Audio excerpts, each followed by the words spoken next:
আসসালামু আলাইকুম। সংবাদে আপনাদের সবাইকে স্বাগত জানাচ্ছি। আমি ফিরোজ তোহা। শুরুতেই আরবে কেবলস সংবাদ শিরোনাম।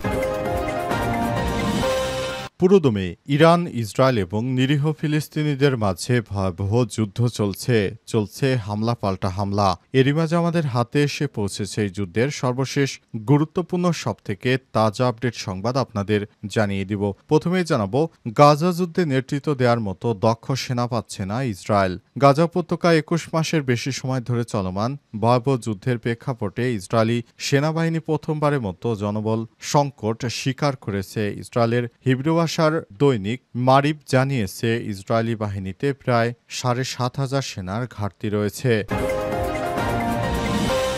এরপর জানাবো, ত্রাণের জন্য অপেক্ষারত ফিলিস্তিনিদের উপর গোলাবর্ষণ, নিহত ৭৯।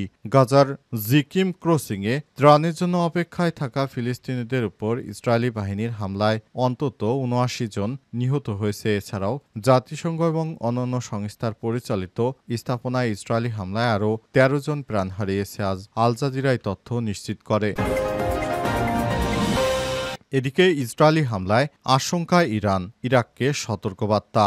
ইরান ও ইসরায়েলের মধ্যকার উত্তেজনায় নতুন রাউন্ডে শঙ্কা তৈরি হয়েছে। এমন পরিস্থিতিতে ইরানের কুদস ফোর্সের কমান্ডার ইসমাইল কানি ইরাকের মিত্র সশস্ত্র গোষ্ঠীগুলোকে সম্ভাব্য ইসরায়েলি বিমান হামলার বিষয়ে সতর্ক করেছে। যুক্তরাষ্ট্রভিত্তিক লং ওয়ার জার্নালের এক প্রতিবেদনে এই তথ্য জানানো হয়েছে।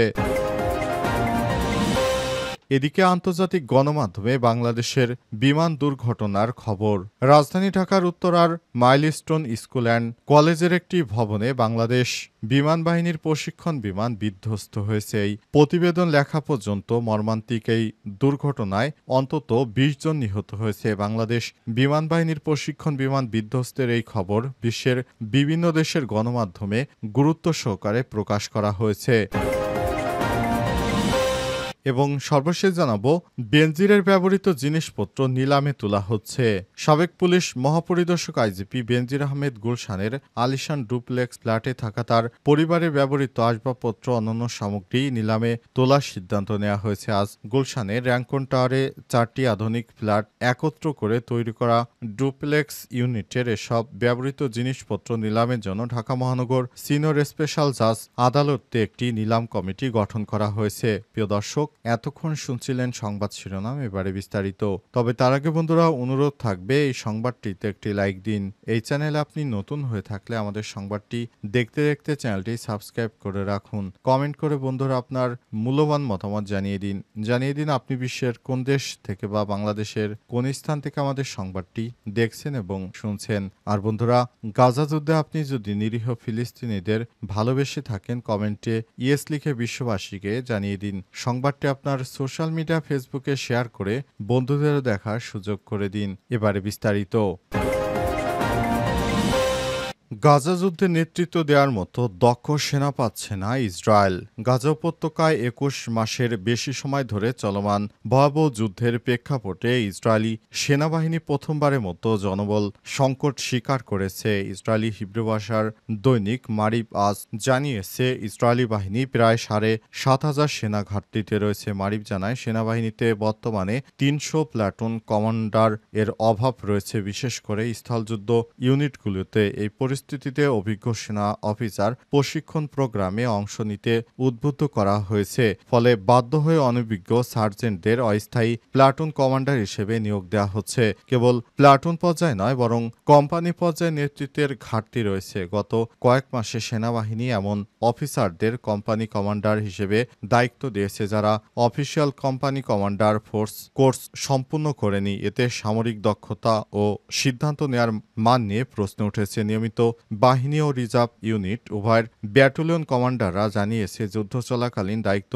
পালনের পাশাপাশি পরিবার থেকে দীর্ঘদিন দূরে থাকায় মানসিকভাবে ভেঙে পড়েছে ইসরায়েলের সেনা সদস্যরা। তারা আগের মতো এখন আর বেটার সার্ভিস দিতে পারছে না। কারণে ইহুদিবাদী ইসরায়েল চরম বিপদের মধ্যে পড়েছে। তারা সেনা সংকট এতটাই তীব্র আকার ধারণ করেছে যে ইহুদিবাদী ইসরায়েল কোনোভাবে আর সামাল দিতে পারছে না। তারা মনে করেছিল যে আমরা হয়তো এভাবে যুদ্ধ চালিয়ে যেতে পারবো, কিন্তু দেখা যাচ্ছে তারা সম্পূর্ণ ব্যর্থ হচ্ছে।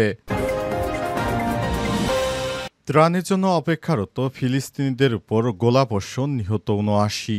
গাজায় জিকিম ক্রসিংয়ে ত্রাণের জন্য অপেক্ষারত ফিলিস্তিনিদের উপর ইসরায়েলি বাহিনীর হামলায় অন্তত ৭৯ জন নিহত হয়েছে। এছাড়াও জাতিসংঘ এবং অন্যান্য সংস্থার পরিচালিত স্থাপনায় ইসরায়েলি হামলার আরও ১৩ জন প্রাণ হারিয়েছে। আজ আল জাজিরা এই তথ্য নিশ্চিত করেছে।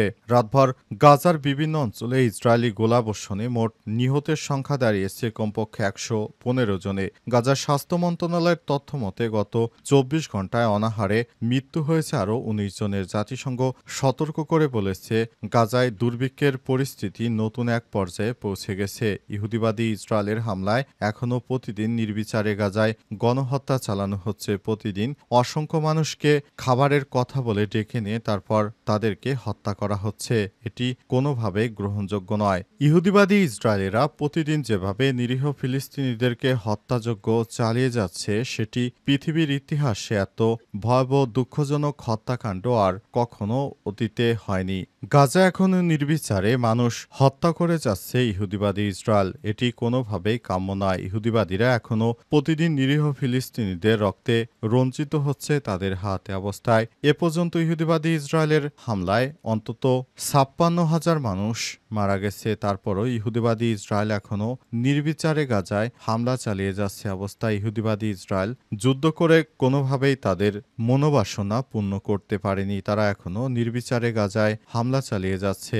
এই হামলায় গাজা প্রায় ধ্বংসস্তূপে পরিণত হয়েছে। এছাড়াও গাজার প্রায় ৭৭% ভূমি ইতিমধ্যেই ইহুদিবাদী ইসরায়েলের সেনারা দখলে নিয়েছে। তারপরও তারা গাজায় এখনও তাদের সেই কার্য উদ্ধার করতে পারেনি। তারা যেভাবে নিরীহ ফিলিস্তিনিদেরকে হত্যা করছে, সেটি কোনোভাবেই গ্রহণযোগ্য নয়। তারা এখনও প্রতিদিন নির্বিচারে মানুষ মেরে যে পৈশাচিক আনন্দ পাচ্ছে, তা পৃথিবীর ইতিহাসে বিরল। পৃথিবীতে আজ অবধি কখনো এত মানুষকে এভাবে নির্বিচারে হত্যা করা হয়নি। জানা গেছে, আজ গাজায় নিরীহ ফিলিস্তিনিদেরকে ইসরায়েলি সেনারা মরিচের গুঁড়া ও বিভিন্ন হত্যা কাজে ব্যবহৃত বিভিন্ন বস্তু দিয়ে তাদের উপর হামলা চালিয়ে নির্বিচারে মানুষ হত্যা করেছে। কিন্তু পুরো পৃথিবীর সমস্ত ইসলামিক রাষ্ট্রগুলো এখনও নিশ্চুপ হয়ে বসে আছে।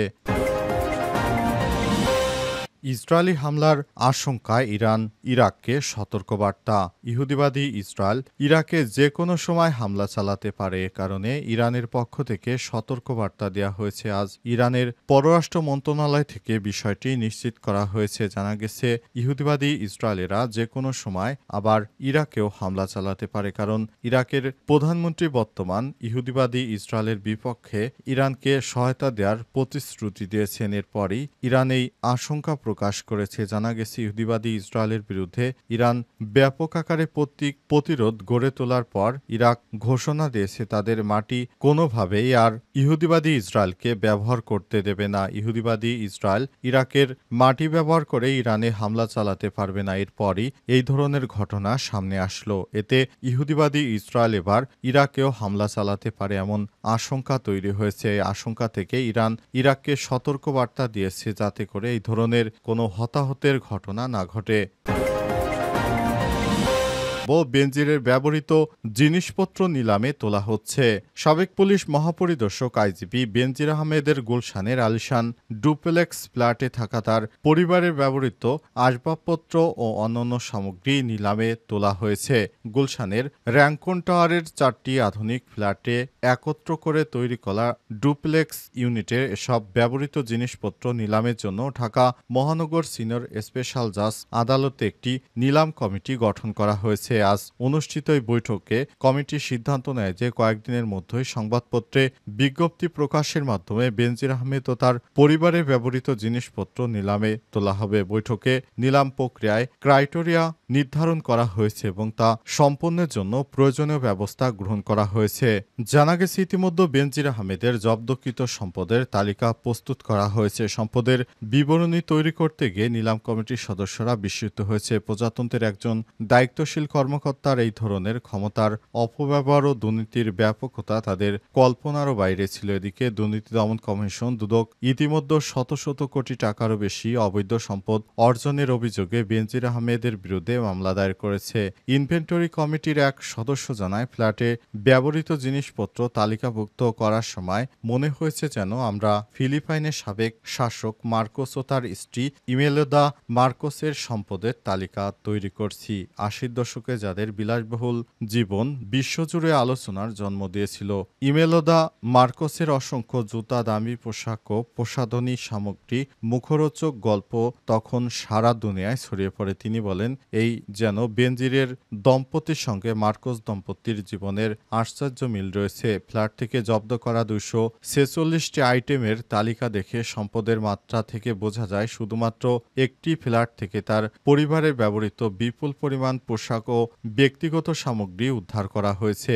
এর মধ্যে উল্লেখযোগ্য কিছু হচ্ছে: শার্ট ১২২টি, প্যান্ট ২২৬টি, ব্লেজার ৩০টি, স্যুট ৮টি, টি শার্ট ৭২২টি, পাঞ্জাবি ২২৪টি, পায়জামা ৪৭টি, স্যান্ডেল ৮৮ জোড়া, কেটস ৩৫ জোড়া, জুতা ৩৮ জোড়া, শাড়ি ৪৯৪টি, three piece ২৫০ set, salwar kameez ৪৯৬টি, ব্লাউজ ৬২৫টি, জামা ২১২টি, জ্যাকেট ৫৬টি, বেডশিট ১০৯টি, লেডিস ভ্যানিটি ব্যাগ ৭৫টি, লেডিস টপ ৬২২টি, পুরুষদের সোয়েটার ১১টি, নারীদের ৩৪টি, লেডিস প্যান্ট ৩৫৫টি, লেডিস টি শার্ট ২৮টি, নাইট ড্রেস ৫৮টি, ওড়না ৩৪৭টি, শাল ও চাদর ৮৯টি, শীতের জামা ১৩২টি, লেহেঙ্গা ১৬টি, সানগ্লাস ৩৪টি এবং ট্রাউজার ৬৭টি। শুধুমাত্র একটি ফ্ল্যাটেই এতগুলো পাওয়া গেছে। এছাড়া ১৯টি ফ্রিজ, সব মিলে ১০০ টন এসি রয়েছে। সুইমিং পুলে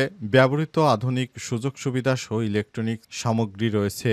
এছাড়াও ১১ কোটি ৩৪ লক্ষ টাকার পাচারের অভিযোগে মামলা দায়ের করা হয়েছে।